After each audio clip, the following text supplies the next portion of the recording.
So now for the unveiling of the book, I would like to invite Mr. Satnam Sandhu, Chancellor Chandigarh University, Dr. Ashok Kumar Mittal, Member of Parliament, Rajya Sabha and Chancellor of Lovely Professional University, Dr. Madhu Chitkara, Pro-Chancellor, Chitkara University, and Mr. Ramesh Vinayak, Executive Editor, Hindustan Times, to kindly join Professor Maninder Sidhu and Professor Rudrangshu Mukherjee on stage for the book launch and a group photograph.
Thank you so much.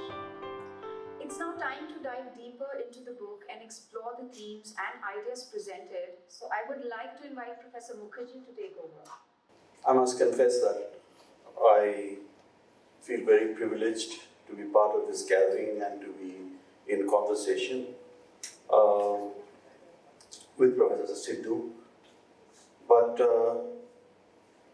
I also must confess that I'm a little overawed because I'm a historian, I'm not a literary critic, and this is a work of literary criticism primarily. But my only saving grace is that it has a lot of history in it. Nayantara Sahgal's work is intertwined with history, very strongly with history. So I hope that that's where I will be able to contribute, showing the interaction between literature and history, where they intersect and how they intersect in the work of Nayantara Sahgal. But thank you first of all, Professor Sidhu, for writing this book, and that's what leads me to the first question actually. Nayantara Sahgal hasn't been that much written about, unfortunately. And I mean that unfortunately. So what made you choose Nayantara Sahgal? I mean, there were the Saman Rushdis, the Vikram Seths, the Amitabh Ghoshs of the world around. We could have easily written about them, but you chose to write about Nayantara Sahgal. Was there any particular reason for this choice that motivated you to write this book? Firstly, I want to thank each one of you for being here today. And I want to share that although I just met Professor Mukherjee for the book launch, I feel very significantly connected to him because his wife is a legendary teacher and she taught my daughter history. And my daughter went on to complete her honors in history, and that is a very special connection for me. His wife, Doita Datta, is a national awardee. Coming to Professor Mukherjee's question, I chose Nayantara Sahgal over the Salman Rushdis and Vikram Seths because I felt that she's not only a significant post-colonial writer, but she started writing, maybe she was on the bookshelves when Premchand or Nirad Chaudhary was writing along with Mahatma Gandhi's books. She straddled on to the Midnight's Children, the Salman Rushdis. She was there with her contemporaries, Anita Desai, Kamla Markandyas. And then she kept up pace with the Arundhati Roys and the Jhampa Lahiris and the Vikram Seths. And just when you thought she suffered from cancer in 2013, she had a surgery for cancer. And when you thought that now she is going to probably, hang her boots and she's going to recuperate and she's going to reflect on her life, she came back as a crusader and she published 4 books. In 2017, she published The Moon Shines by Day. 2019, she published The Fate of Butterflies. In 2015, a collection of short stories. And her recent publication is 2021.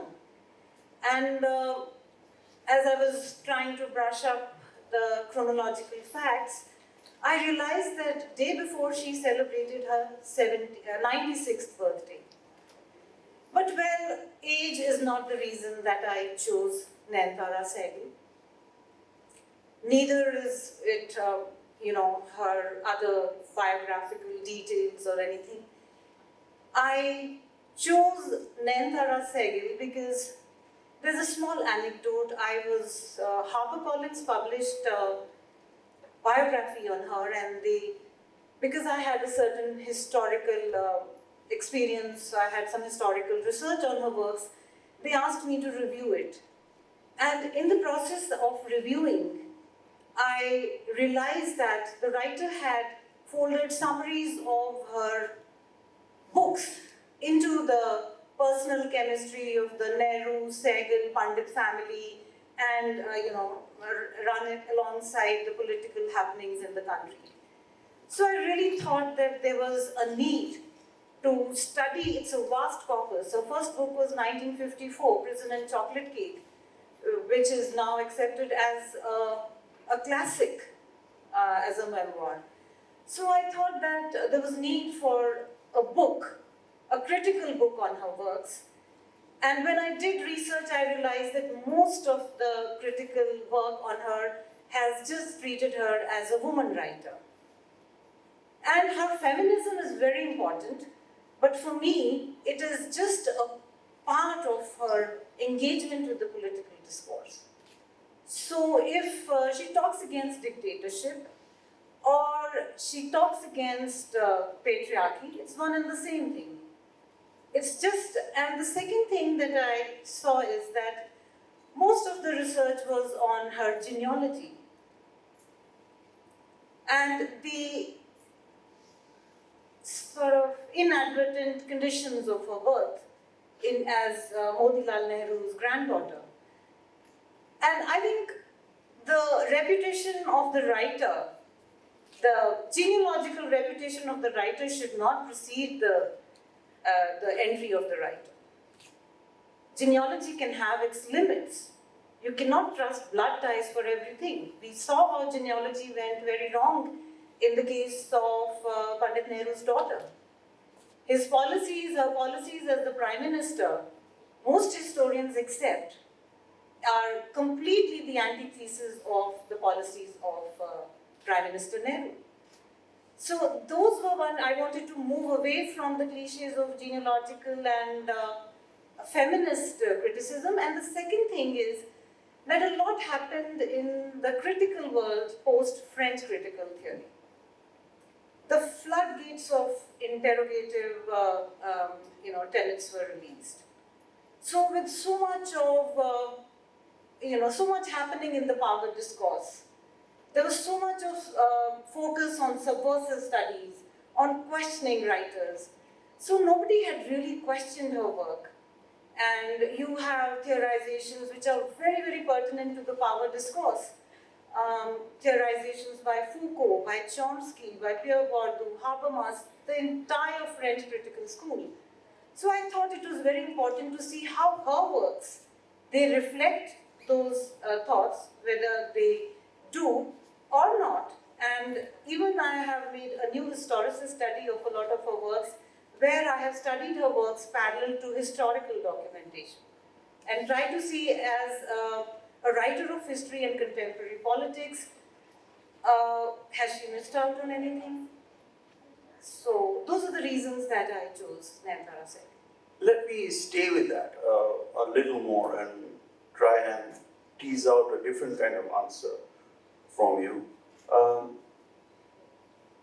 You know, why do you think Nayantara Sahgal did not quite make it to the A-list of the V.S. Naipaul's or Salman Rushdie, Vikram said? Is there any particular reason? Do you think this is where her genealogy was actually a disadvantage?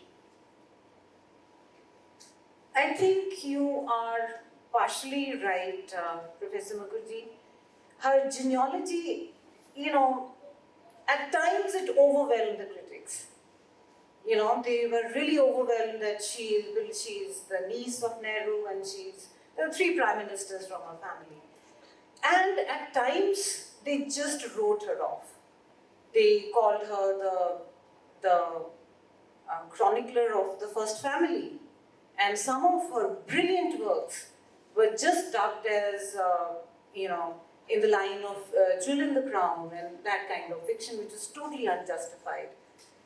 That is one reason. And another reason, which now probably critics would like to review, is that Nayantara Sahgal has stuck on to a very realistic way of writing. And a lot of experimentation happened in the world of style. In fact, I remember Assis Nandi saying that Nayantara's work is, stylistically, it's very predictable because she sticks to the Nehruvian prose. But in retrospect now, that is where her credibility lies. Styles, experiments die out, but that is where her credibility lies.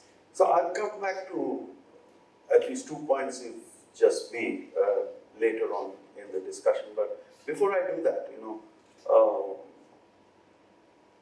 as you know, as a teacher of literature, that Alice in Wonderland is a source of great wisdom. And somewhere Alice says that the best way to tell a story is to begin at the beginning. So I will begin at the beginning. That is the title of your book. Okay. So, Century of Political Insights. So, what do you think are the major insights that Nayantara Sahgal provides? And what is the politics behind those insights? These are 2 related big questions. What are the insights she provides, or at least some of them, and what do those insights tell us about her politics? Nayantara Sahgal's politics is, she has really delved deep into the freedom movement. She has... Is there one freedom movement in India? No. Yeah, I would like to move to that. In fact, Nayantara's initial works were very autobiographical and she remained limited to her family and all of that. But some of her brilliant works, and according to me, it is A Mistaken Identity and Lesser Breeds, and even Plans for Departure, where she talks about the philosophy of Tilak. The entire philosophy of Tilak is the backdrop of her novel. And in Mistaken Identity, she has touched upon such a brilliant idea that the concept of the Hindu-Muslim divide is not really native to Indian thought.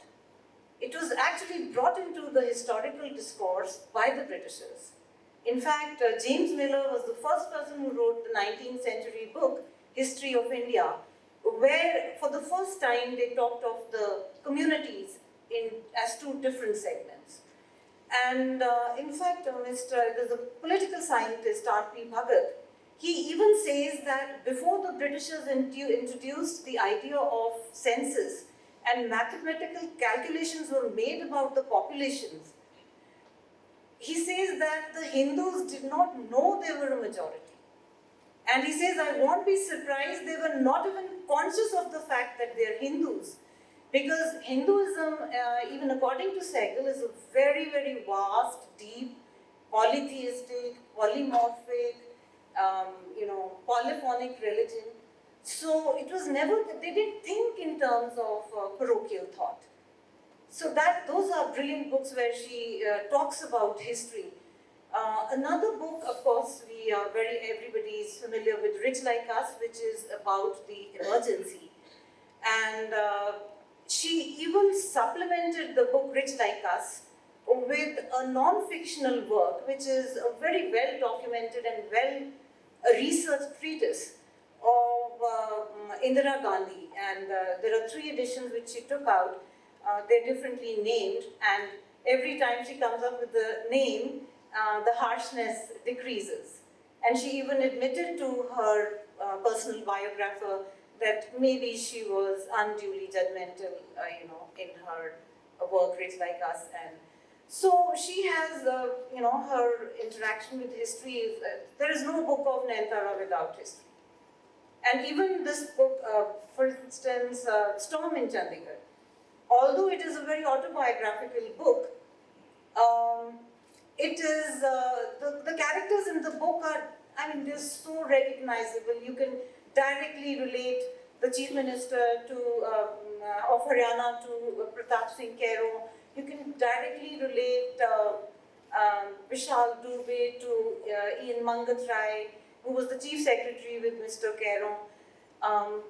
If you permit, can I just digress a bit? When I looked at the book Storm in Chandigarh, and incidentally we are all sitting in Chandigarh today, on other accounts, it has, Nayantara is, she has been, she's given a rounded picture of things. By and large, there are a few exceptions. She has been questioned on that openly in the media. But when I critiqued Storm in Chandigarh, I felt that her characters were really, really high profile. They were of the chief ministerial level. There was a chief secretary level who was actually a liaison officer between the central government and the 2 chief ministers. But I felt that Nayantara Sahgal just presented one side of the story, which is of course brilliantly presented, and that is that the mix of religion and politics is very combustible. It's very volatile, and that's a lovely message. And nobody wants to sit on a tinderbox. But when I went on and researched, because it was about the bifurcation of Punjab and we reside in Chandigarh, I found that most historians, I can name them, A.G. Nurani, Dipankar Gupta, Dipesh Chakravarti, Chandan Mitra, Gopal Singh, Khushwant Singh, most of the historians, they felt that the central government had not given a fair deal to Punjab. And they felt that the bogey of the separate 6 state was deliberately raised by the center because, they were paranoid. While all the other languages were given a state, only Punjabi language was not. And the Sikhs at the time of independence had made a very conscious choice to stay with India. And Pandit Nehru is, there is this meeting in 1946, which the historians have cited, where he said that the Sikh community is a brave community, and I think they deserve a place of honor and a place of, good status in the federal system. And the Sikhs completely trusted the Congress, and they even considered that what deep socio-cultural ties there existed between the 2 communities. But The policy of the Nehru government was of procrastination and delay, what the historians say.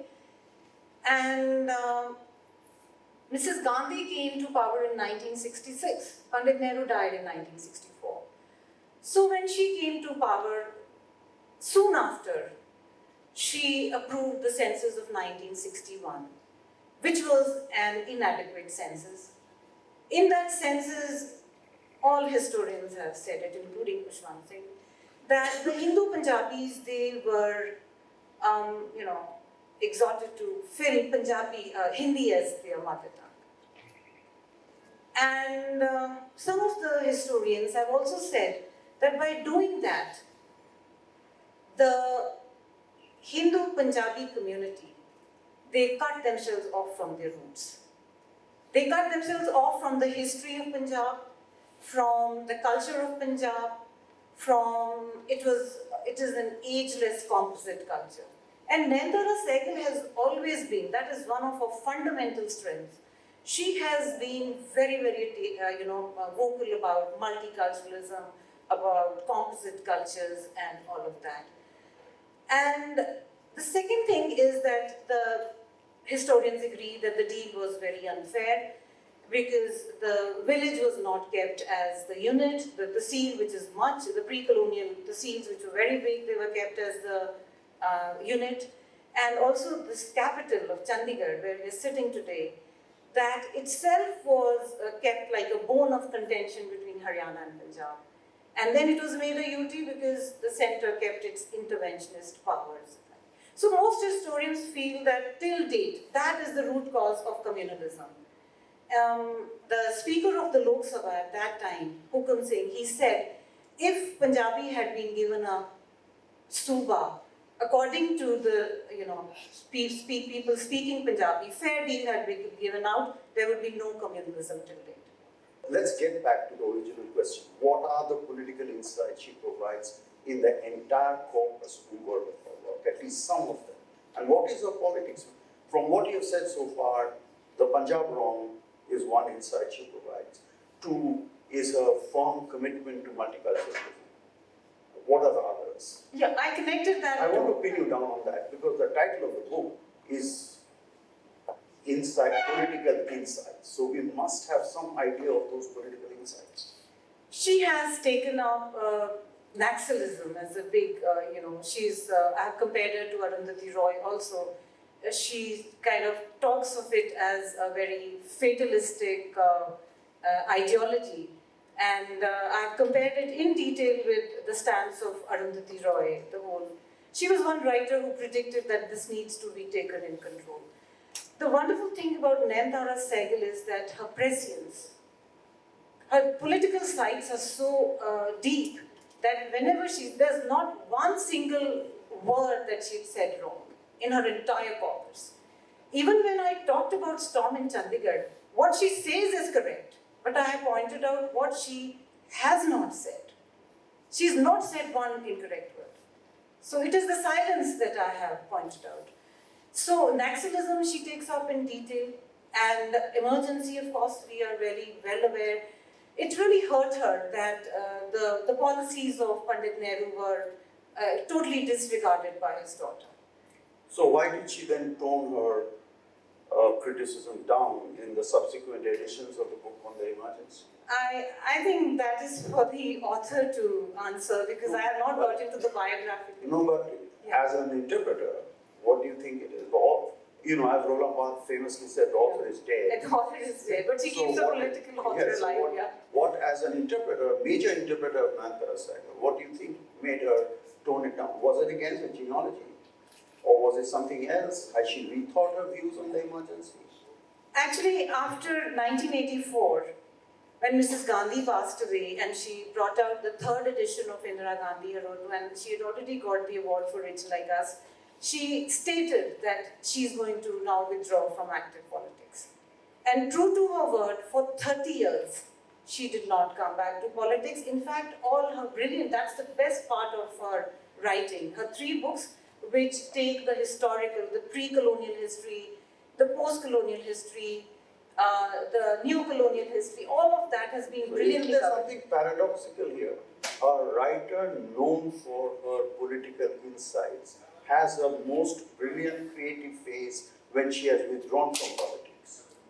I think I will take the bait, and I think I understand that she did sort of withdraw from the genealogical ties, and I think she got over whatever, it's a complex history the Nehrus have, and the dynamic between the families. I think by then she had mellowed as a writer, and she moves on. She moves away from her genealogy, and that's why I've written this book.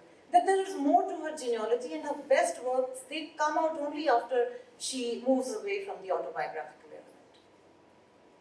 So you agree with the basic proposition we arrived at the beginning, that her genealogy is to her disadvantage and not to her advantage? Absolutely, absolutely. Even her feminism, when the feminist critics, they said that she is bourgeois and she can probably, her social life is upscale, she's very erudite, she can never even gauge what an Indian woman is going through. So the criticism was never really in favor of her. It actually did not do justice to her. See, so that leads me to another question which I had. In more than one sense, Nayantara Sahgal is an elitist writer. Okay? Background is elitist. Education is elitist. Her outlook is elitist. But she makes a very conscious choice, as you point out in your book, in very critical places in some of her work, to write about the nitty-gritty of everyday life. Right? So that famous conversation that she imagines between two persons who are in jail, and one of them is saying, which you quote so evocatively, that remember us because we will never enter the annals of history. Right? And you connect it up with the subaltern voice of Panjab University. So, how do you think Nayantara Sahgal bridged this gap between her elitist background, her elitist consciousness, and the attempt to recreate and present to her readers the nitty-gritty of everyday life? This is a tremendous jump that she is making. I think Nayantara, I would not really, I just think, for me fundamentally as a reader, I feel that she just got over her, the complexities and the politics, the intra-politics of the family. And But there's a process in that, isn't it? Of course she got over it. I What think is the process? she What connects is very the well to cerebral method that she uses to get over this? For me, I just saw that she just declared that she's had enough of politics. She actively involved herself with the Janata government. Finding the voice of the common people is also politics. Yeah, she does talk about the subaltern voices. Yes, I think it's very surprising that the first work that came out, which was actually totally disregarded, because I have focused on her historical works from the cosmopolitan angle. And she also is on record saying that the criticism in the foreign countries has treated her fairly than the Indian critics. So her book, these three books, they have some of the characters which, she has a Danish central character, she has characters from America, from England, and she was questioned and she was, asked, it was said that she is, this is just an outdated jewel in the crown, and she said, if an E.M. Foster or a Paul Scott can write about India, why can't an Indian writer write about the foreign writers? So I think her historical work, only in the mistaken identity, she makes the prison a microcosm of India. But still, they are not to that level. I think she doesn't fall into the Marxist pitfall of representing the people who are unrepresented. She doesn't really go there. She still elitist in the sense that she just writes for the urban elite. I would say that. So, I take your point about that she fashions herself as a cosmopolitan writer, and and she's not willing to be imprisoned by just nationalism. But her work is very strongly rooted in the Indian reality. And in this context, both in the context of her cosmopolitanism as well as in the context of her being rooted in Indian reality, here's the passage, a remarkable passage that you quote, in fact, which I would like to read out and ask for more comment from you. She didn't write it in a novel, she wrote it in a newspaper article, in the Tribune, in fact. I'm quoting from Nayantara Sahgal, as quoted by Professor. One cannot be blindly or historically devoted to a country. A country can take the wrong road, as many have done, as ours has also done. A country is a work in progress, and there is a constant need for its people to judge it critically and change it where change is required. Right? It's a very powerful passage. It's a very, very powerful passage, and it has many, many resonances and layers. So is Nayantara Sahgal a nationalist? I think I have said that cosmopolitanism without provincialism is empty, and provincialism without cosmopolitanism is blind. Nayantara Sahgal by nature is eclectic. She is neither a conformist nor a non-conformist. She's always found that middle path. She's very temperate in her writings. And as far as nationalism is concerned, she is closely attached to the idea of India. But as Salman Rushdie has said, that for any great work of literature, for any great writer, the map of one's country overlaps the map of the world.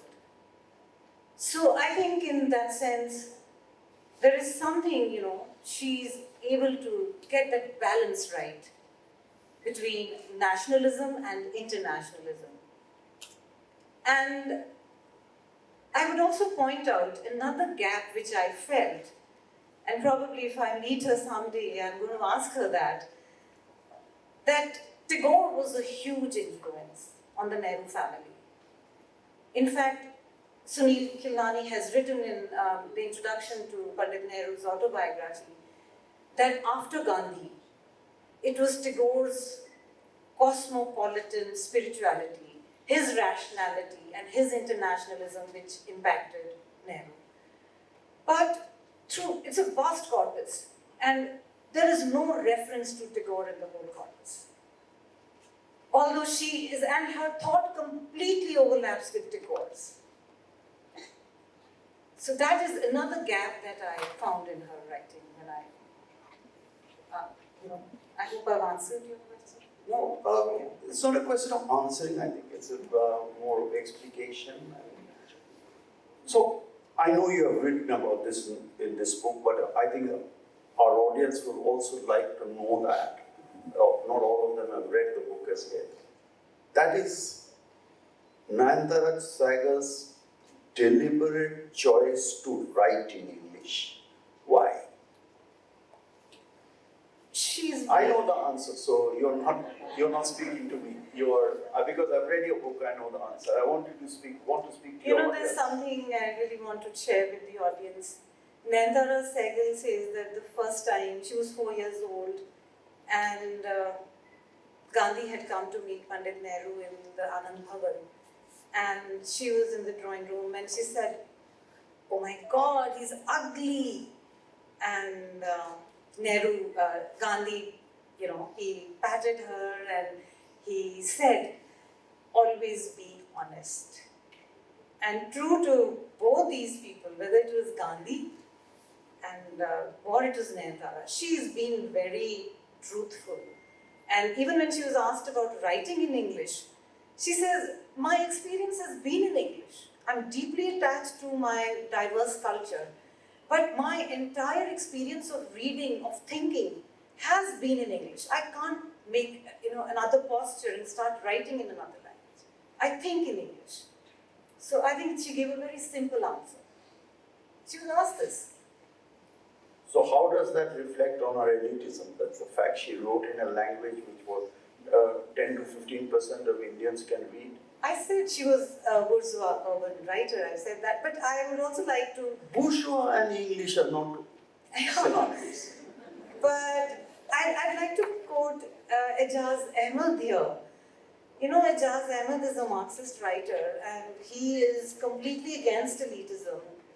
Those of you who read Ejaz Ahmed, I think a brilliant. And another thing that he shares with Sahgal is the connectedness to the roots.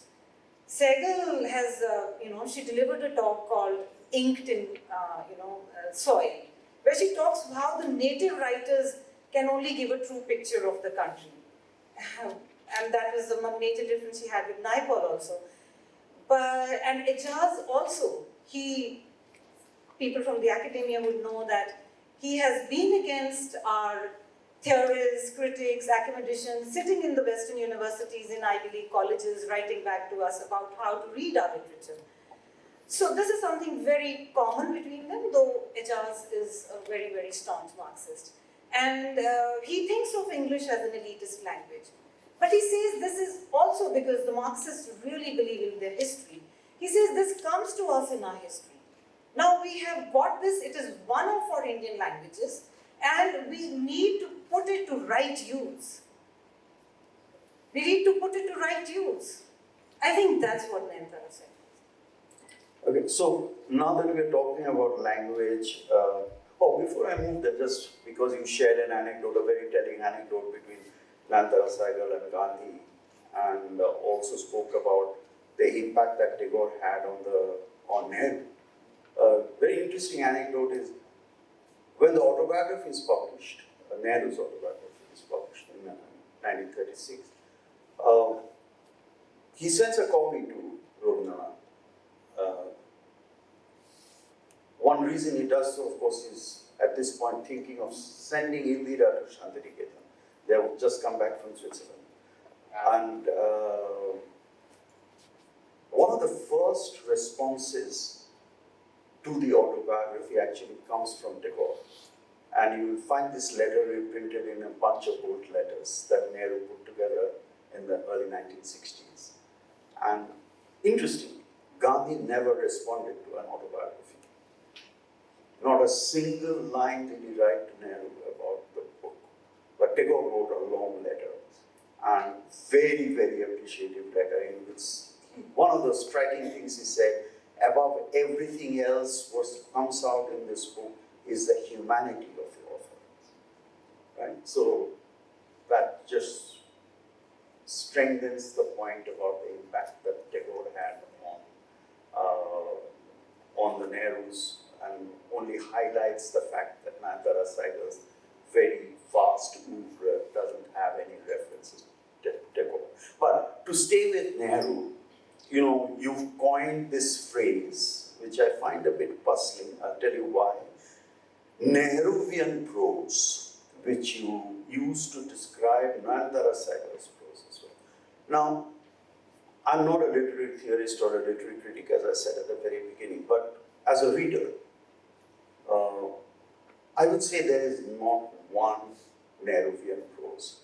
Just look at the two books, an autobiography and the discovery of India. Okay. The styles are absolutely contrasting. An autobiography the style is austere, laid back, not a single word out of place, not a single excessive statement.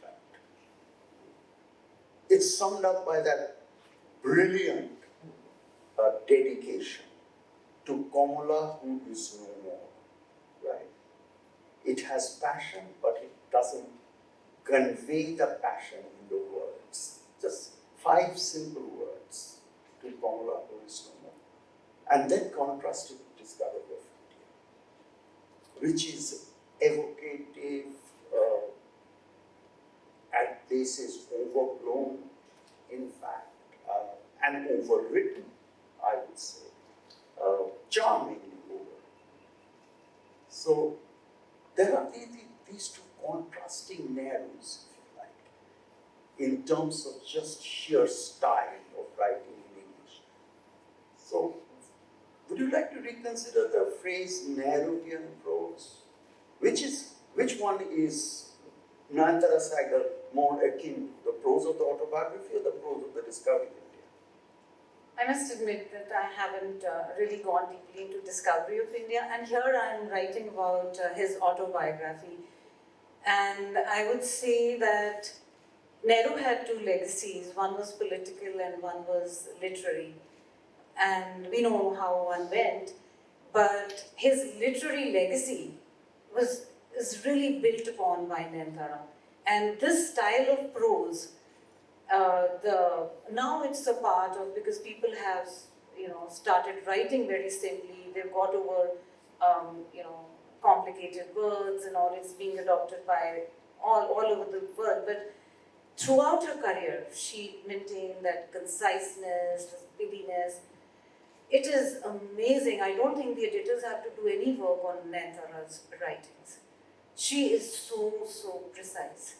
So I think I'd like to use that word in relation to the autobiography. So it needs some qualification that there is Maybe, not yeah. one Nehruvian prose, but the Nehruvian Yeah. prose is one. Yeah, but she completely, throughout her 23 publications, she sticks to the same style. It is, at points, critics have even said that she's pedestrian, in her realism and all of that. They've been unfair to her. But I think that is the strength, and that also helped me evolve a writing method, in which you have, when you're reading a writer, obviously it impacts you as well. So that's what I'm referring to the author. Maybe I can qualify this. So the book she wrote on Nehru, okay. Again, a very powerful book. In fact, it's the only book of Nayantara Sahgal that I've read with some attention, not because of my interest in Nayantara Sahgal, but because of my interest in Jawaharlal Nehru. So, I've always been puzzled by that subtitle. Savaging or civilizing the savage world. What do you think about it? Was Nayantara Sahgal being too harsh when she described Nehru's world to be savage, or was she just referring to the Cold War situation which Nehru was trying to intervene through his foreign policy of non-alignment? I mean, there were a lot of very humane people around in Nehru's own time, not just within his immediate circle, but also around the world. My readings of Nayantara Sahgal found out that she was deeply, until date, in a recent speech, she said that, when Gandhi passed away, I was in the room and I promised myself that I'm going to keep him alive, and she has done that. So these two influences were, very impactful in her life. And her treatment of Gandhi is very rounded. She critiques his, his fasts, his question of the Vaishyas, his sexual abstinence. One of the characters even says that Gandhi talks in favor of Hindu-Muslim unity, but if Hindu was to marry a Muslim, maybe Gandhi would go on a 50-day fast. She's that critical, but she adores Gandhi. But she's given a very rounded picture of Gandhi, and as she said, she's ugly. So, but her, her depictions, her representation of Nehru is completely eulogistic. Maybe it is because what Edward Said says that with one it was an affiliation and the other was affiliation. It was a sanguine tie. So her, her treatment of Nehru, there's not a single word that she can. And maybe that title, you're right.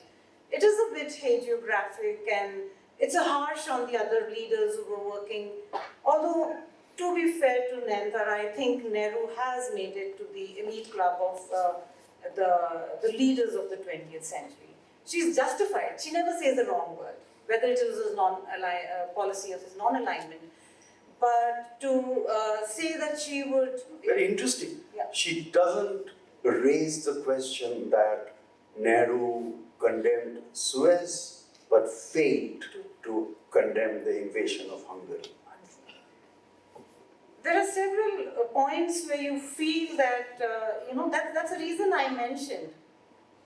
I know Pandit Nehru had a very admirable method of having consensus. So you cannot talk of him as just him. Maybe there was an administration at work there.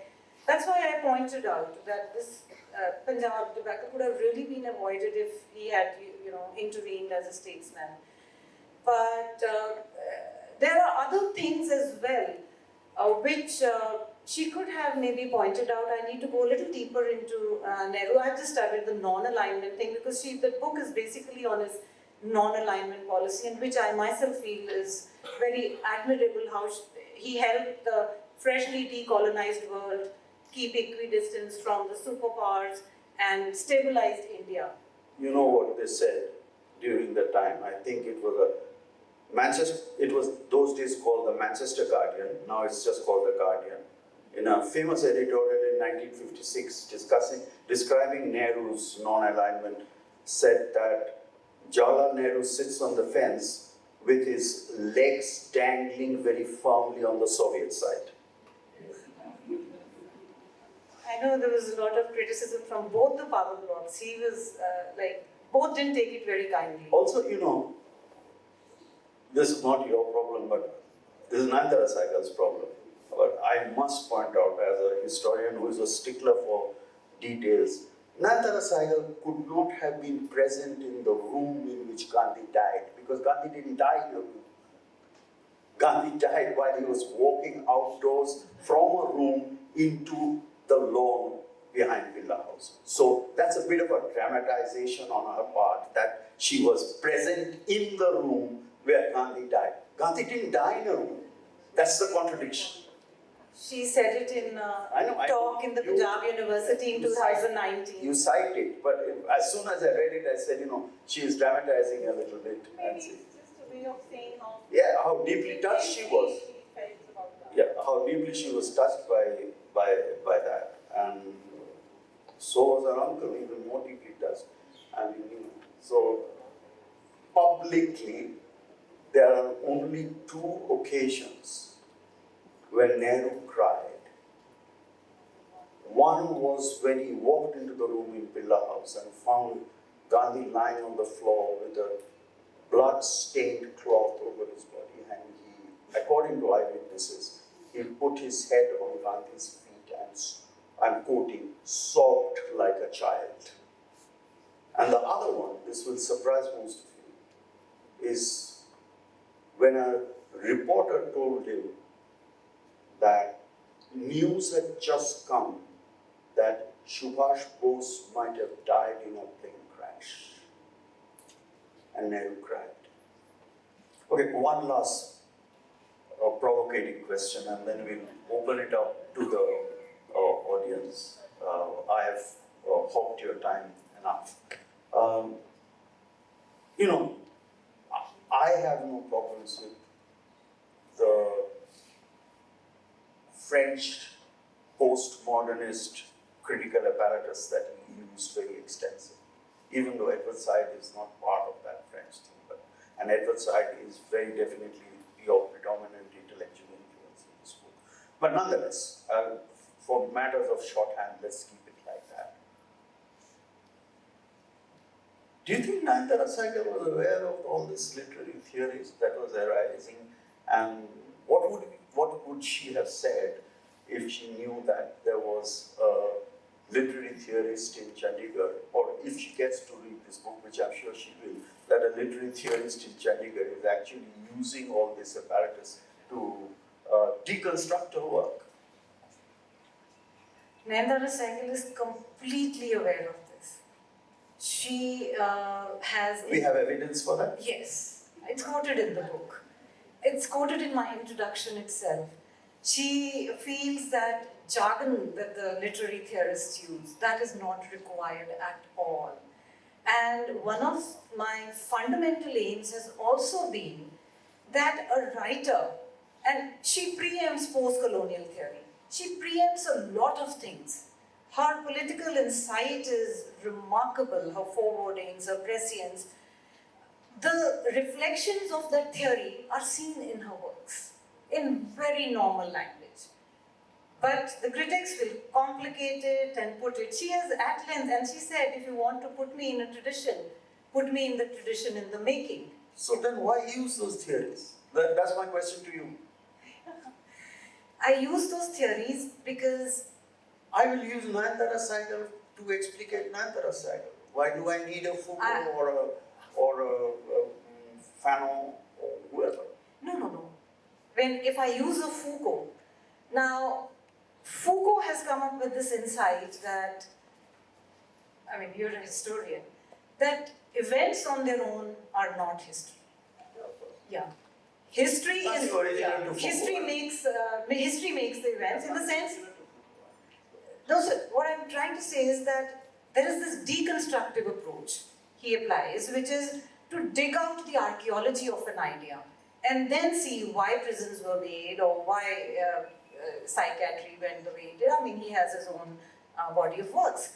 So, how did Nayantara, what is her historical perspective? And of course, all of this thought, whether it is Said or whether it is the Subaltern Studies Collective, all of them basically, it is a deconstructive thought. And it is a fallout of post-structuralism. So I feel that when you see the reflections of those critical theories in her works, it makes her work because, it re-energizes her work.